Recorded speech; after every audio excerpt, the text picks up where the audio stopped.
নমস্কার বন্ধুরা, আপনারা কেমন আছেন?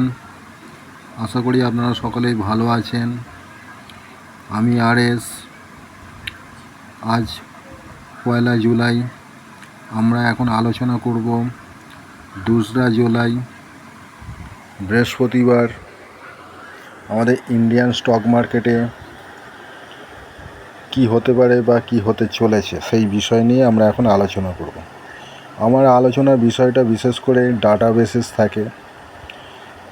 ক্লায়েন্ট, এফআই, ডিআই, প্রো, এই 4টে পার্টি তারা কী ধরনের পজিশান নিয়ে গেছে এবং বর্তমানে কী ধরনের পজিশান তারা হোল্ড করছে, তার উপর ভিত্তি করে সেই ডাটা বেসিস আমি অ্যানালিসিস করি।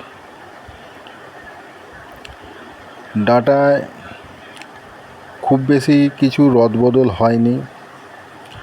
যেই সাইটেই রয়েছে সেই সাইটই হোল্ড করছে। মানে আমার বলার বক্তব্য হচ্ছে, ক্লায়েন্টরা বিগত কয়েকদিন ধরেই বুলিশ পজিশন হোল্ড করছে, এফআইআইরা বিয়ারিশ পজিশন হোল্ড করছে, প্রোরা mix to bullish position hold করছে, আর ডিআই তো হেজ পজিশন রয়েছে।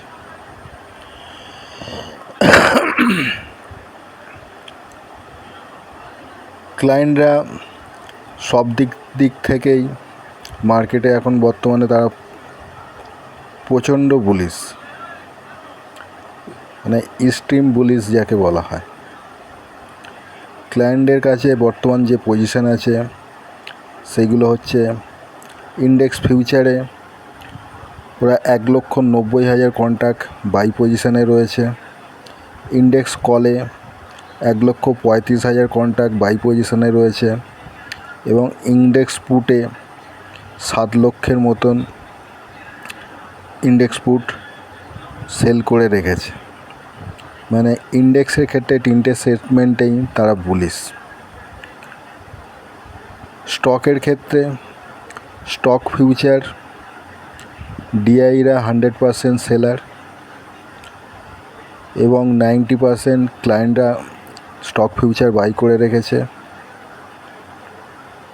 আর প্রো আর এফআই বাকি 10% স্টক ফিউচার বাই করেছে। স্টক কলে 100% বায়ার হচ্ছে ক্লায়েন্ট, ডিআই, প্রো এবং এফআই, এরা তিনজনেই সেল করে রেখেছে স্টক কল। স্টক পুটের ক্ষেত্রে 100% সেলার হচ্ছে ক্লায়েন্টরা, ডিআই, প্রো এবং এফআই স্টক পুটগুলিকে বাই করে রেখেছে। স্টকের ক্ষেত্রে 100% বুলিশ আমাদের ক্লায়েন্ট এবং স্টকের ক্ষেত্রে 100% বিয়ারিশ এই মার্কেটের বড় পার্টিরা, বড় হাতিরা, এফআইআই, ডিআই, প্রোরা। এফআইআই আর প্রো কিছুটা স্টক ফিউচার বাই করেছে, তাও ক্লায়েন্টের থেকে অনেক কম। ক্লায়েন্ট পুরো 90% বাই করে রেখেছে আর 10% এফআইআই, প্রো ভাগ করে রেখেছে।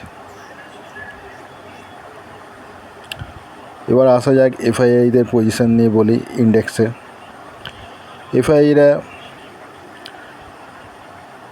ইন্ডেক্স ফিউচারে 100% সেলার। এফআইআইরা বর্তমানে 2,60,000 কন্ট্রাক্ট ইন্ডেক্স ফিউচার সেল করে রেখেছে। ইন্ডেক্স কলের ক্ষেত্রেও 100% সেলার এফআইআইরা, 2.5 লক্ষ ইন্ডেক্স কল সেল করে রেখেছে।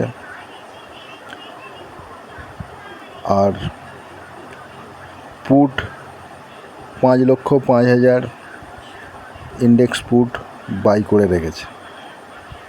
এফআইআইরা স্টকেতে এবং ইন্ডেক্সে দুদিক দিয়েই বিয়ারিশ পজিশন হোল্ড করছে। প্রোরা ইন্ডেক্স ফিউচার সামান্য বাই করে রেখেছে এবং ইন্ডেক্স কল সেল করে রেখেছে, পুট বাই করে রেখেছে।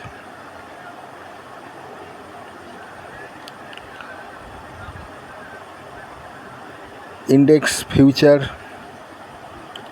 11,000-এর মতন কন্ট্যাক্ট প্রোরা বাই করে রেখেছে। 1,10,000 ইন্ডেক্স কল বাই করে রেখেছে। এর পাশাপাশি ইন্ডেক্স পুট 1,66,000 কন্ট্যাক্ট বাই করে রেখেছে। মানে পুরো হেজ পজিশান দুদিক দিয়ে খাবে, মার্কেট উপরে গেলেও কামাবে, মার্কেট নিচে পড়লেও কামাবে, কোনো দিকেই পয়সা ছাড়বে না। আর ডিআইআই সামান্য পরিমাণ রয়েছে ইন্ডেক্সে, তাও হেজ পজিশান, তাই ডিআইএর ব্যাপারটা আমি খুব একটা বেশি আলোচনা করি না। মার্কেটে সাধারণত খেলে এই তিনটে পার্টি, ক্লায়েন্ট, প্রো আর এফআইআই। এখানে মুরগি হচ্ছে সাধারণ মানুষ, ক্লায়েন্টরা মানে আমরা এখানে ম্যাক্সিমাম টাইমে লুজার হই, আর আমাদের পয়সাই পকেট থেকে বেরিয়ে গিয়ে এফআই প্রোদের পকেটে ঢোকে। ডেটা সব দিক থেকেই বিয়ারিশ রয়েছে, কিন্তু এই মুহূর্তে একটা মার্কেটের সেন্টিমেন্ট রয়েছে, কোনো বাজে খবর এখন নেই মার্কেটে, তাই মার্কেট একটু ধীর গতিতে একটু আপসাইড উপর দিকে উঠতে পারে। জুলাই মাসের 10 তারিখ পর্যন্ত একখানা মোটামুটি আমার হিসাবে টপ বানাতে পারে। জুলাই 10 তারিখের মধ্যে 24,500 কাছাকাছি যেতে পারে, হয়তো ইন্টারডেতে 24,500 উপরেও যেতে পারে, তবে 24,500 উপরে ক্লোজ করতে পারবে না বলেই আমার মনে হচ্ছে। 24,500 নিচেই ক্লোজ করবে। ইন্টারডেতে 24,500 উপরে গিয়ে ইউটার্ন নিয়ে আবার 24,500 নিচে এসে ক্লোজ করবে। তারপর মার্কেট হয়তো নিচের দিকে একটা র্যালি দিতে পারে, সেটা কন্টিনিউয়াস হতে পারে। এখন প্রতিদিন মার্কেট দুমুখী চাল দেখাবে। উপরে গেলে যদি ফার্স্ট হাফে উপরে যায়, সেকেন্ড হাফে নিচে আসবে, আর যদি ফার্স্ট হাফে নিচে আসে তো সেকেন্ড হাফে উপরে যাবে। এইভাবে দুমুখী চাল চলছে এখন মার্কেটে। মানে সাপোর্টের কাছে এলে বাই করতে হবে, আর রেজিস্ট্যান্সের কাছে গেলে সেল করতে হবে। এখন মার্কেটের সাপোর্ট হচ্ছে 23,800, 23,900। আজকে 24,000 উপর ক্লোজ করেছে, তাই 24,000 জোনটাও একটা সাপোর্ট হয়ে গেছে। উপর দিকে রেজিস্ট্রেশন 24,200, 24,300, 24,400 এগুলো রেজিস্ট্রেশন থাকবে। মোটামুটি 24,200 কাছাকাছি গেলে মার্কেটে প্রফিট বুকিং আসবে, মার্কেট কিছুটা নিচে নামতে পারে। আজকে এই পর্যন্তই। এর পাশাপাশি আমি প্রতিটা ভিডিওয়ে যেটা বলে থাকি, আমার এই ভিডিওর মধ্যে দিয়ে আমি যে বিষয়ে আলোচনা করি বা যে বক্তব্য রাখি বা যে লেভেল নিয়ে আলোচনা করি, তার উপর ভিত্তি করে দয়া করে আপনারা কোনো ট্রেড নেবেন না, কারণ আমি কোনো সেবি রেজিস্টার নই। সবচেয়ে ভালো হয় ট্রেড নেওয়ার পূর্বে একজন সার্টিফাইড সেবি রেজিস্টারের কাছে আলোচনা পরামর্শ নিয়েই তারপর আপনারা ট্রেড নেবেন।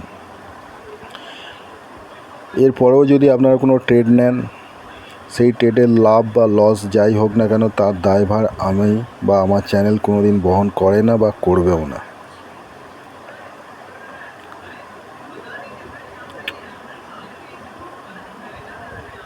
আপনারা যখনই ট্রেড নেবেন, আপনাদের নিজস্ব সার্টিফাইড সেবি রেজিস্টার অ্যানালিস্টের কাছ থেকে পরামর্শ নিয়ে ট্রেড নেবেন এবং সিস্টেমে স্টপ লস ব্যবহার করবেন। স্টপ লসটা ব্যবহার করাটা বাধ্যতামূলক, নাহলে যে কোনো মুহূর্তে আপনাদের বড় লসের মুখ দেখতে হতে পারে। তাই দয়া করে আপনারা সিস্টেমে স্টপ লস ব্যবহার করবেন। ধন্যবাদ।